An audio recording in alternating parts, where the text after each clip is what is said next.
하나님의 말씀, 잠언 8장 17절 말씀. 나를 사랑하는 자들이 나의 사랑을 입으며 나를 간절히 찾는 자가 나를 만날 것이니라. 아멘. 할렐루야. 반석성도 여러분, 오늘 거룩한 주일을 통해서 함께 예배하고 또 하나님을 만날 걸 기대하니까 너무나 기쁘고요, 즐겁습니다. 많은 사람들이 예배를 드리면서도 또 신앙생활을 몇십 년 하면서도 나는 과연 천국에 갈 것인가, 이렇게 구원의 확신이 없는 분들이 있습니다. 천국은 교회 열심히 다녔다고, 봉사 열심히 했다고 가는 것이 아닙니다. 거듭나야 되며, 거듭난 사람들은 하나님의 나라를 보는 것입니다. 그래서 하나님의 나라를 사는 사람들은 날마다 하나님을 만나는 것이죠. 그래서 여러분, 내가 천국 갈 것인가 안 것인가, 가장 키포인트는 오늘 예배 가운데 하나님을 그 하나님을 만나면 그것은 여러분 천국 갈 100%의 확신을 가질 수 있는 중요한 요소입니다. 하나님을 만나고, 그래서 거듭나지 아니하면 하늘나라를 볼 수 없고 하나님을 만날 수 없는데, 내가 하나님을 만날 수 있다는 것은 내가 거듭난 것이고, 거듭난 사람들이 하나님의 나라를 살고 하나님을 보는 것입니다. 여러분, 거듭나셨습니까? 오늘 주님이 십자가에서 여러분들의 죽은 영을 살려주셨습니까? 그 영을 열어 주를 바라보십시오. 반드시 예배 가운데 하나님을 만나게 될 줄로 믿습니다. 제가 목회 생활을 하면서 또 목사들이니까요, 모태신앙입니다. 어릴 때부터 쭉 성도들을 보아왔습니다.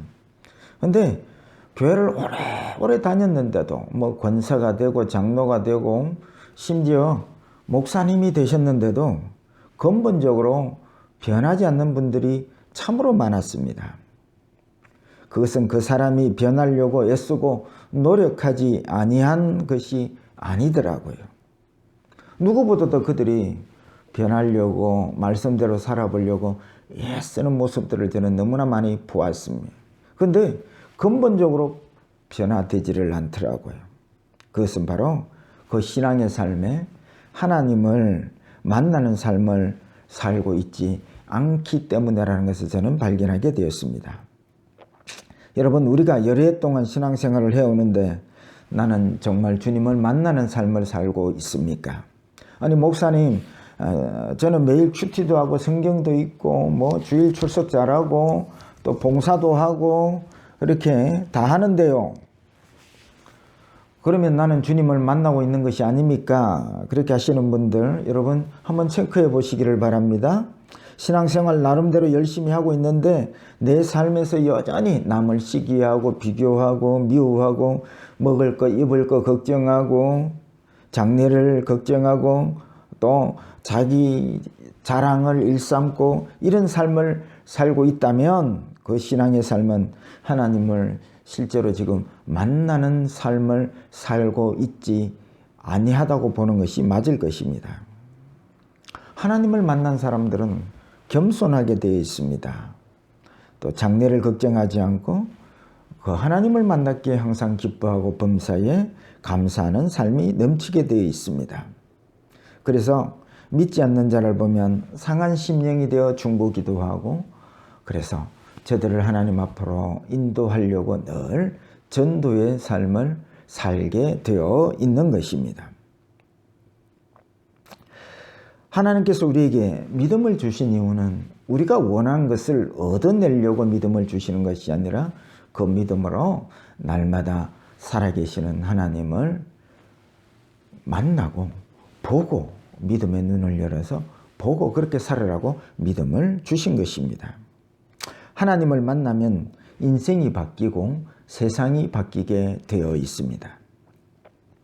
세상 나라의 삶에서 하나님의 나라의 삶으로 바뀌게 되어 있습니다. 그래서 하나님의 나라의 삶으로, 하나님을 만나서 하나님의 나라의 삶으로 바뀐 사람들은 사도 바울처럼 세상 나라의 그 모든 귀한 것들이 배설물처럼 여겨지는 것입니다. 그게 하나님을 만난 사람들의 신앙 간증입니다. 지금 내가 내 삶이 하나님을 만나고 또 세상 나라에서 하나님의 나라로 바뀐 삶을 살고 있는 것입니까? 우리가 한 집에 살다가 좋은 새 집으로 이사를 하고 난 다음에 어느 날 옛날 살았던 집을 한번 보러 간 경험들이 있을 것입니다. 그러면 놀라는 것이 있습니다. 내가 전에 이 한 집에 살 때 이 한 집이 얼마나 촌스러운지, 얼마나 좁은지 알지를 못했는데 새 집에 살다가 한 집을 바라보면 그렇게 놀라는 것입니다. 그런데 한 집에 살 때는 모릅니다. 이게 얼마나 촌스러운지 더러운지 좁은지 그때는 모르고 살았습니다. 그러니까 여러분, 우리가 세상 나라의 뭐 귀한 것들, 성공, 돈, 뭐 1등 명예 막 이런 것들이 얼마나 귀합니까? 그런데 우리가 하나님을 만나고 하나님 나라로 변화를 받지 아니하면 절대 사도 바울의 고백, 세상의 귀한 것들을 배설물처럼 여기는 이 고백을 할 수 없다는 말씀입니다.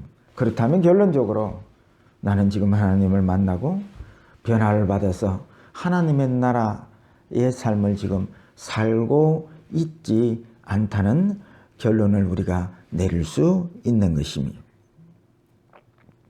그래서 저와 여러분들이 하늘나라의 삶으로 변화된 삶을 사는 사람들은 하늘나라의 것들이 얼마나 귀한지 모릅니다. 여러분, 내 기도하는 삶이 귀합니까? 하나님의 말씀이 묵상하는 시간이 너무 귀합니까? 그러면 여러분, 내 삶이 바뀐 것입니다. 하늘나라의 삶으로 날마다 주님을 만나는 삶으로 이 기도의 삶, 말씀의 삶이 귀한 것입니다. 예배가 얼마나 귀한지요. 그래서 하나님을 만나는 사람들의 삶의 변화는 이런 것입니다. 이들이 부르는 찬송이 있습니다. 오직 예수, 예수만이 나의 삶의 이유. 여러분, 삶의 이유가 예수입니까? 삶의 이유가 예수로 바뀐 사람들은 하나님을 만난 사람들입니다. 근데 여전히 삶의 이유가 내가 세상에 성공하고 편하게 걱정 없이 먹고 살고 삶의 이유가 이런 것이라면 여러분은 아직까지 예수를 믿는다 하지만은 하나님을 만나는 신앙의 삶을 살고 있지 아니하는 것입니다. 성경을 보니까 사람들이 귀하게 생각하는 것과 하나님이 귀하게 생각하는 것에 많은 차이가 있더라고요. 사람들은 많은 숫자, 너 그 교회 몇 명 모이느냐, 막 숫자, 또 헌금 얼마나 많이 나오느냐, 재물을 귀하게 여깁니다. 그런데 하나님은 하나님을 사랑하는 한 영혼을 귀하게 여깁니다. 그래서 심지어 하나님을 사랑하는 한 영혼이 천하보다 귀하다고 말씀하시는 것입니다. 그러니까 여러분, 오늘 이 자리에 많은 사람들이 모이는 것도 중요하지만 더 중요한 것은 한 영혼 한 영혼이 하나님을 만나는 것이 하나님의 입장에서는 더 중요한 것입니다. 사람들은 육체의 건강이 무엇보다 귀하다고 말을 합니다. 그래서 건강을 잃으면 모든 것을 잃은 것이라고 말합니다. 그런데 하나님은 건강보다도 그 영혼이 얼마나 잘 되는가를 더 귀시 여기십니다. 그래서 성경은 믿음의 결국은 영혼이 구원받음이라고 말씀하십니다. 사람은 기적이나 사람의 놀라운 업적 이런 것들을 대단하게 귀하게 여깁니다. 그런데 성경은 그렇지 않습니다. 귀신들이 너희에게 항복하는 것으로 기뻐하지 말고 너의 이름이 하늘에 기록된 것으로 인하여 기뻐하라 말씀하십니다. 하나님은 기적을 행하고 큰일을 행하고 자기 이름을 드러내는 것보다 주의 전에 나와서 주님하고 어린아이처럼 다른 거 다 사심 내려놓고 주님이 좋아서 주님하고 부르짖고 나오는 그 심령을 하나님은 더 귀히 여기신다는 것입니다. 다시 말해서 신앙생활의 가장 중요한 것은 우리를 사랑하시는 하나님을 만나는 일입니다. 그래서 제가 늘 하나님을 만나는 예배를 강조하는 이유가 여기에 있는 것입니다. 그러면 이 주님을 어떻게 만날까요? 오늘 본문에서 그 비결을 찾아보려고 합니다. 첫째, 오직 주님만을 원하는 자가 주를 만납니다. 오늘 본문 17절 하반절에 나를 간절히 찾는 자가 나를 만날 것이니라. 간절히를 더 쉽게 설명하는 구절이 에레미야 29장 13절에 너희가 온 마음으로 나를 구하면 나를 찾을 것이요 나를 만나리라. 간절히를 에레미야 선지자는 온 마음으로 이렇게 표현을 하고 있습니다. 한마디로 다른 것 구하지 않고 오직 주님만을 구한다는 말씀이죠. 자식을 잃은 부모가 원하는 것은 뭘까요? 자식이 얼마나 옷을 더럽혔냐, 내가 비싼 장난감을 사줬는데 장난감을 잃어버렸느냐, 이것이 문제가 아닙니다. 오직 그 잃어버린 아이의 생명을 다시 찾는 것이 목적이 되듯이 주님을 만나는 자들은 다른 것들을 목적 삼으면 안 되는 것입니다. 문제 해결이나 성공이나 돈이나 이런 것을 찾는 것이 아니라 오직 주님만을 원하느냐 하는 것입니다. 그러면 반드시 주님을 만나게 되어 있습니다. 저는 말씀 묵상할 때마다 예배 때마다 주님을 만납니다. 근데 사람들은 제가 주님을 만났다 하면 신기하게 생각을 합니다. 아니, 자녀가 날마다 함께 하는 부모를 만났다는 것이 그게 신기한 일입니까? 근데 신기하게 생각합니다. 목사님, 머리가 쭈삣쭈삣합디까? 하나님 어떻게 생겼습니까? 신기한 일을 하나님 이루어 주셨습니까? 기적이 일어났습니까? 이렇게 묻습니다. 이렇게 묻는 사람들은 하나님을 지금 만나고 있지 않다는 그러한 증거들입니다. 오늘 성경 말씀은 주님을 만나는 비결을 너무 쉽게 말씀하고 있습니다. 간절히 온 마음으로 주님이 필요해서 주님을 구하면 언제든지 만나는 것입니다. 저는 성경을 묵상할 때에 어려운 성경을 주님 이 말씀이 무슨 뜻입니까? 그렇게 물을 때에 언제나 그 어려운 성경 말씀을 열어주시고 깨닫게 해주십니다.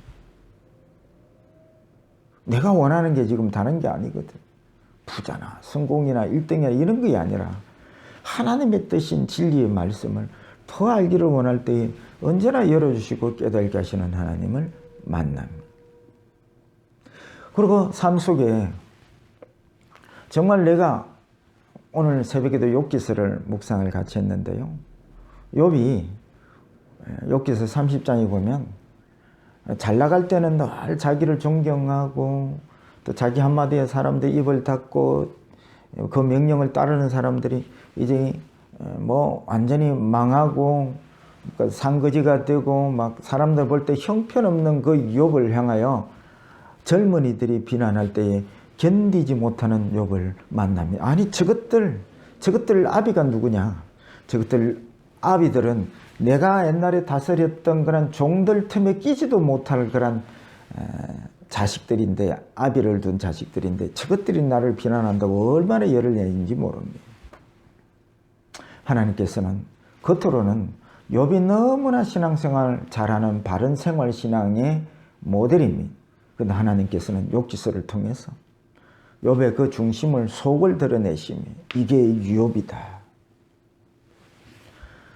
여러분, 욥기서를 통해서 우리가 배워야 할 것이 있습니다.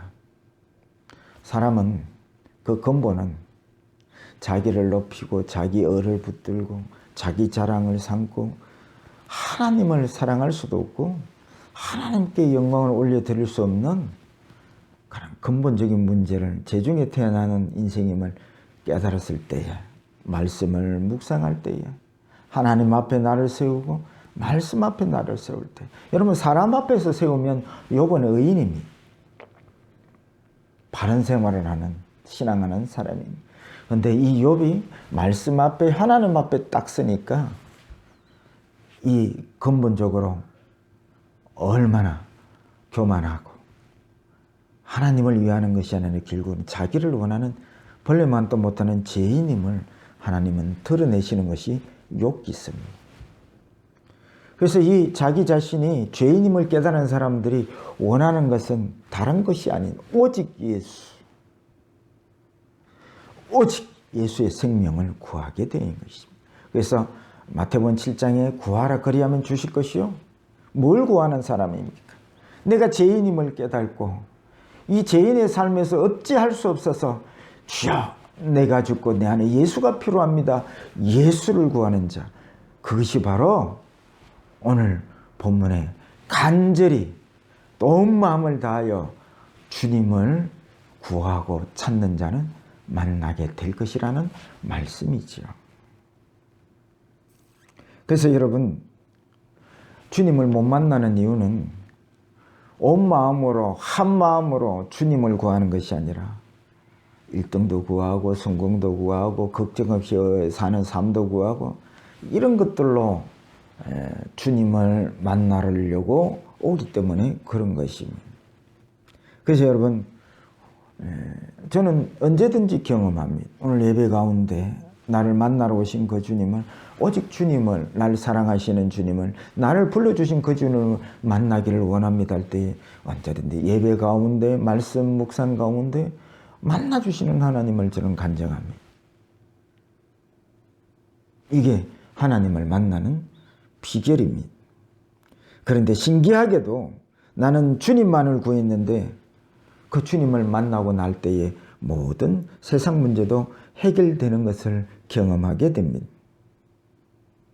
주님을 만나면 어떻게 됩니까? 그 문제를 주님께 맡기게 되고 이제는 그 문제가 내 문제가 아니고 주님이 맡아서 주님이 해결하시는 주님을 바라보게 되는 것입니다. 이게 믿음 생활인 것입니다. 그래서 믿음으로 기도한 사람은 기도 후에 자유함이 쉼 얻었습니다. 그리고 그 하나님을 찬양하게 되어 있습니다. 기도를 했는데 그 걱정거리를 다시 보따리를 싸고 내가 다시 걱정한다면 그것은 믿음으로 기도한 것이 아닙니다. 여러분, 제일 인생에 중요한 것이 뭐냐? 하나님을 만나는 일입니다. 문제 해결보다도 더 중요한 것이 뭐냐? 하나님을 만나는 일에 있습니다. 그 하나님을 만날 때에 인생의 모든 문제도 해결되어지는 것을 경험하게 될 것입니다. 그래서 여러분, 믿음 생활은 이렇게 하나님을 만나는 것이고 이 주님을 만남으로 우리는 살아 역사하시는 주님의 증인이 되는 것입니다. 그래서 전도 훈련도 중요하지만 이 주님을 만난 경험을 전가하는 것이 전도입니다. 성도의 교제는 이 살아계신 주님을 경험하는 것을 나누는 것이 성도의 교제이고 구역 모임이고 소그룹이 되는 것입니다. 그래서 주님을 만난 사람의 삶을 보면 열정이 넘치고 소망이 넘치고 생명이 넘치게 되어 있습니다. 그러니까 여러분, 주님을 만난 사람들을 늘 가까이 하시기를 바랍니다. 성도 여러분, 간절히 온 마음을 다해 주님만을 구하십시오. 주님을 생명으로 만나십시오.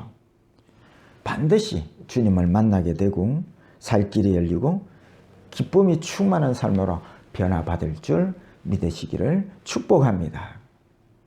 두 번째입니다. 주님을 사랑하는 자가 주님을 만나게 되어 있습니다.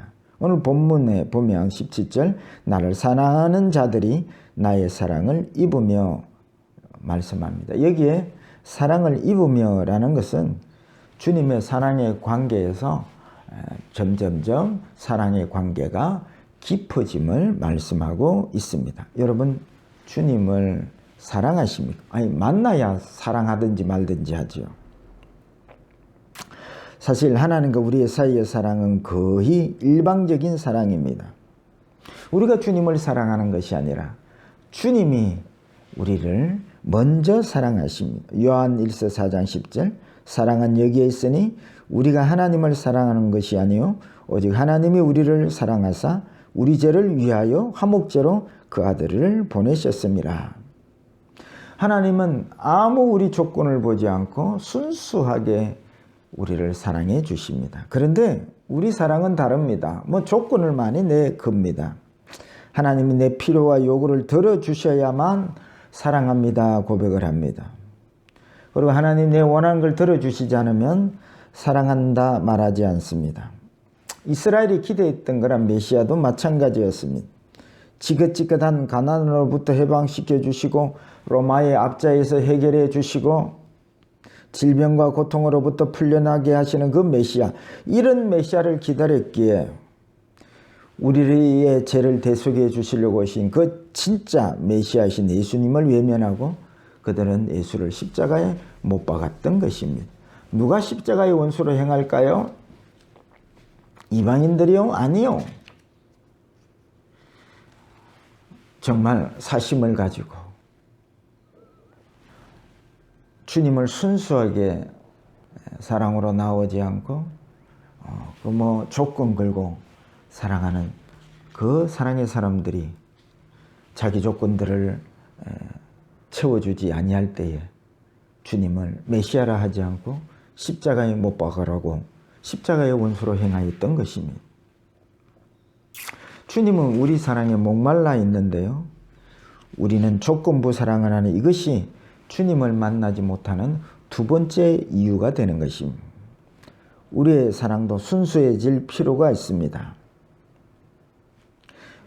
우리를 정말 아무 조건 보지 않고 순수하게 우리를 사랑하시는 그 주님을 사랑한다면 오늘 이 자리에 애타게 우리를 만나고 싶어하는 이 사랑의 주님을 만나지 못할 이유가 없는 것입니다.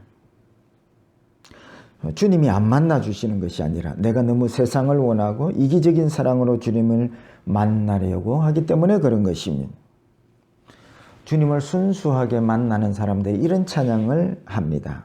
이와 같은 때에 난 노래하네 사랑을 노래하네 주님께 이와 같은 때에 손 높이 드네 손 높이 드네 주님께 주님 사랑해요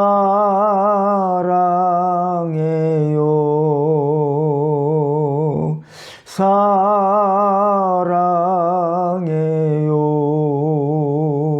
사랑해요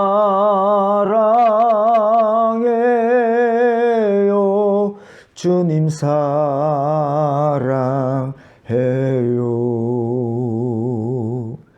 지금 순수하게 주님의 사랑을 다른 어떤 조건 걸지 않고 날 위해서 십자가를 지러 이 땅에 오신 그 주님의 사랑을 순수하게 사랑을 고백할 때 언제든지 그 사랑의 순수한 사랑으로 나를 감싸주신 주님을 이 찬양 가운데서 지금 만나고 있는 것입니다. 여러분, 우리가 이 순수한 사랑으로 주님을 구할 때에 언제든지 지금도 사랑으로 우리를 만나려고 하시는 그 주님을 찬양 가운데 예배 가운데 큰 주님의 놀라운 사랑이 물밀듯이 밀려오는 이 사랑의 주님을 만날 줄 믿으시기를 축복합니다. 세 번째입니다.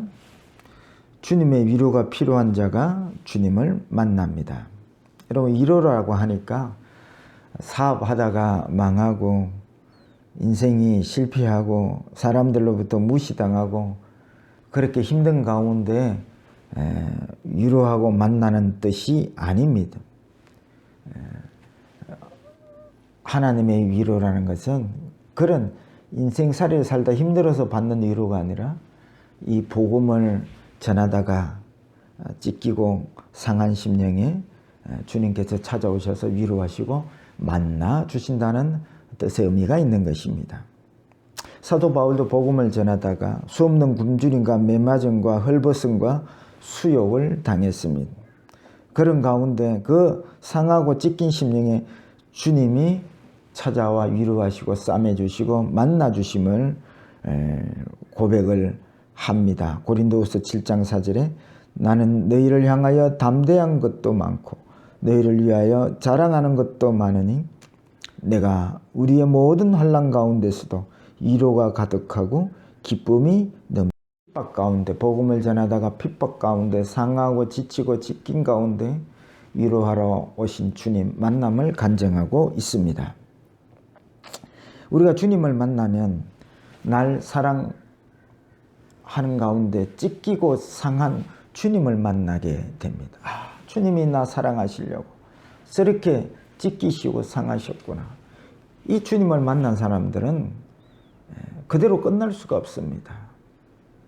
이 주님의 사랑을 전하기 위해서 또 다른 영혼을 주님이 나를 이렇게 사랑하셨구나 깨달은 자들은 주님을 만난 자들은 이제는 그 눈길을 영혼을 향해 눈길을 돌리게 되어 있습니다. 그리고 그 주님의 사랑을 받고 그대로 흘려보냅니다. 영혼을 향해서. 그래서 복음을 전하다가 주님과 같이 찢기고 상하고 이렇게 찢기고 상할 때에 주님이 위로하러 찾아오시고 이렇게 주님을 만난다는 말씀이지요. 스데반 집사가 복음을 전하다가 돌에 맞아서 머리가 튀지고 살이 찢겨지고 하는 그 가운데 주님께서 그 현장을 하늘 보좌 우편에 보고 계시다가 그 복음을 위해서 머리 터지고 찢기고 상한 그 스데반을 만나기 위해서 위로하시기 위해서 그 보좌에서 벌떡 일어났어요. 이 장면을 스데반이 보게 된 것입니다. 그래서 스데반이 죽어가면서 외치는 소리가 있었습니다. 주 예수여 내 영혼을 받아 주옵소서.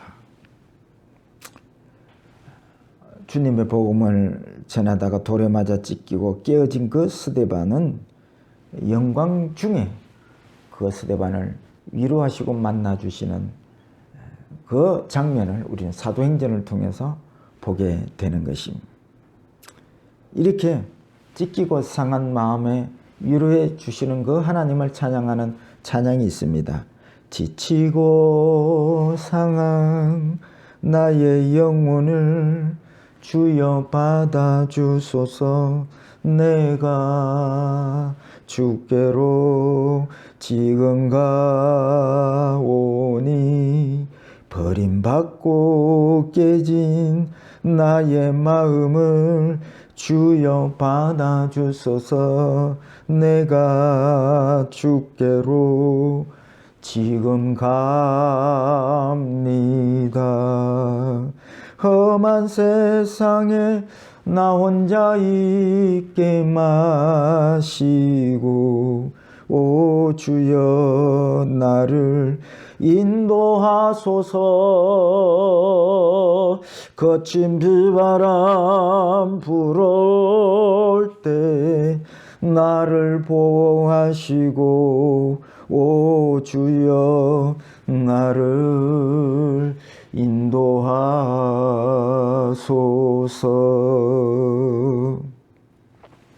여러분 복음을 전하다가 찢기고 상할 때에 주님께서 찾아오셔서 위로하시고 싸매어 주시고 치료해 주신 그 주님을 우리는 만날 수가 있는 것입니다. 여러분 나 홀로 욕먹지 않고 홀홀 틀고 사는 그런 사람을 만나주는 것이 아니라 복음의 현장에서 전도하느라고 상하고 찢긴 심령을 위로하시려고 주님 찾아오시고 그 주님을 우리가 만나게 되는 것입니다. 이제는 다시 복음의 현장으로 나아가는 우리가 되었으면 좋겠습니다.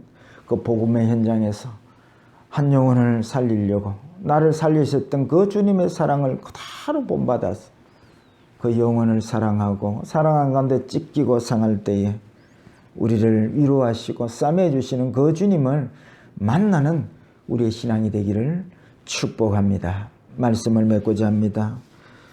주님 날마다 만나고 사는 사람들에게는 문제는 없습니다. 문제를 주님께 맡기며 살기 때문에 그런 것입니다. 우리 신앙생활의 가장 큰 일은 날 사랑하는 주님을 날마다 만나는 일에 있습니다. 이보다 큰 일도 없고 이보다 더 앞선 일도 없어야 할 것입니다. 오직 주님만을 원하십시오.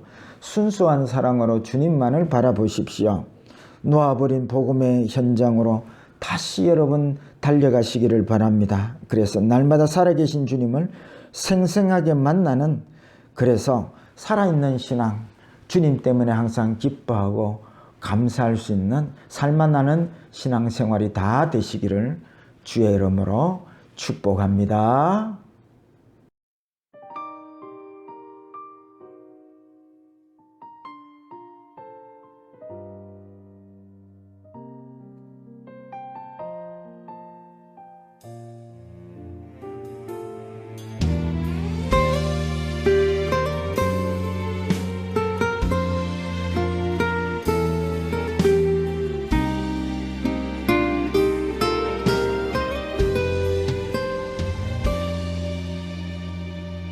갈보리 그 언덕 아래 후회의 언덕을 오르네. 마르고 앙상한 저 나무, 내가 달려야 할 그 십자가, 아무도 모르길 바랬던 나조차 잊었던 순간들, 불현듯 생각나 아프고 무너지고만 싶은 그때의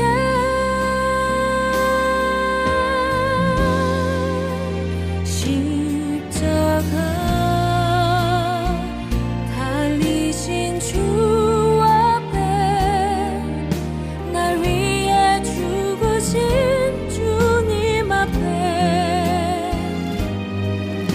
내 죄를 사하신 주님